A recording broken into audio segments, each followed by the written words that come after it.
Well, good evening, ladies and gentlemen, and thank you for joining us at our press conference tonight. My name is Representative Matthew Dowling, representing the 51st Legislative Districts in Fayette and Somerset County. I stand with two of my colleagues who have co-sponsored legislation that we'll be talking about here momentarily. The reason we called today's press conference was to talk about Governor Wolf's declaration of a state of emergency in order to address the state's opioid addiction epidemic and the fact that we'll be treating it like a natural disaster. Before I go any further, I'd like to commend the governor for his efforts to shine a light on this very important issue. The opioid epidemic hits close to home, especially in my district. This has been an issue that has been a priority for me since I've taken office, and an issue that I know has touched almost every single family at some point in time. The opioid and drug epidemic continues to be one of the largest issues facing our Commonwealth, and I, along with my fellow members of the House Republican Caucus, have worked diligently over the past 12 months to adopt new laws, all relating to combating opioid addiction and applying additional measures of prevention. Now, in that point in time, to the best of my knowledge, I don't know that the governor has ever spoken to the General Assembly about the need for legislation to grant the Secretary of the Department of Health the authority to declare a public health emergency. Though again, I commend his efforts. While I agree that it's a great idea to improve policy and ensure taxpayer dollars are spent accordingly, and I'm glad that the governor has finally decided to take up this issue, he's skirted the role of the General Assembly. We're here to help. And skirting the role of the General Assembly can be counterproductive and lead to unintentional consequences. According to 35 PA Consolidated Statute 7102, a disaster is a man-made disaster, a natural disaster, or a war-caused disaster.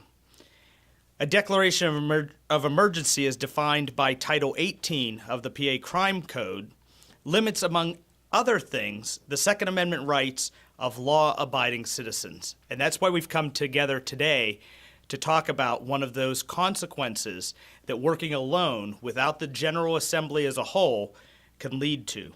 For example, during an emergency, Title 18 states that no person shall carry a firearm upon the public streets or upon public property, with the exception of those licensed to carry a firearm under Section 6109, exempt from licensing under 6106B, or actively engaged in defense of a person's life or property from peril or threat. Now, what does that mean? That means quite simply that your Second Amendment right to carry openly a firearm is taken away during a state of emergency. Governor Wolf's state of emergency, while perhaps well-meaning, means that for a 90-day period, your Second Amendment rights will be suspended. And we want to make sure that we address this not only for this time, but for future instances of states or declarations of an emergency. An argument could be made that this declaration of emergency, as I said, would limit the Commonwealth residents' rights to open carry. And since the declaration by the governor in the past 2 days, I've been working to draft two separate pieces of legislation that makes critical changes to Title 18 6107. While working on this legislation, I've gained support from local gun groups and have been working diligently with the Firearm Owners Against Crime, commonly known as FOAC. These pieces of legislation would address this problem for the future and I think would point the Commonwealth in the right direction when we're looking at the Second Amendment rights of all members of the Commonwealth during a declaration of emergency.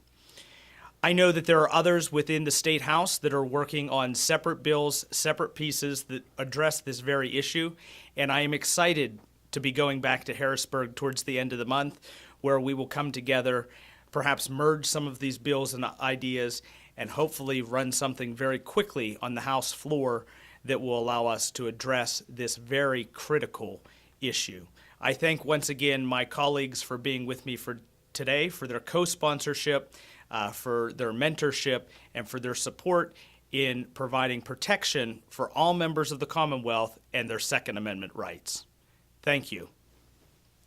Thank you.